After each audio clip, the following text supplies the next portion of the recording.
উনি এই দেশের নাগরিক, উনি আসতে পারেন যে কোনো সময়। আসার জন্য যদি তার ট্রাভেল ডকুমেন্টস নিয়ে কোনো সমস্যা থাকে সেটা আমরা সমাধান করব, কিন্তু সিদ্ধান্ত তো তার নিতে হবে। উনি যদি আসবেন, যখন আসতে চাইবেন, তখন তো তার পাসপোর্ট বা ট্রাভেল ডকুমেন্ট যেটাই দেওয়ার সেটা আমরা দিতে পারবো। মাননীয় উপদেষ্টা 1 বছর আগে সাবেক পলাতক প্রধানমন্ত্রী শেখ হাসিনাকে ফেরানোর জন্য ভারতকে একটা চিঠি দেওয়া হয়েছিল। এরপরে ফরেন মিনিস্ট্রি থেকে এই বিষয়ে কোনো উদ্যোগ নেওয়া হয়েছে?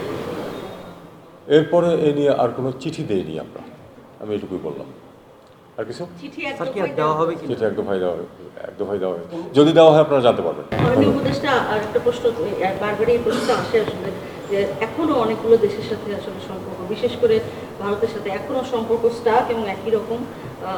এইটার আসলে ওই অংশটুকু মানে পলাতক প্রধানমন্ত্রীর বিষয়টুকু যদি আলাদা রেখেও আমি বলি, আপনাদের দিক থেকে আসলে কতখানি নতুন কোনো কিছু বলার আছে কিনা?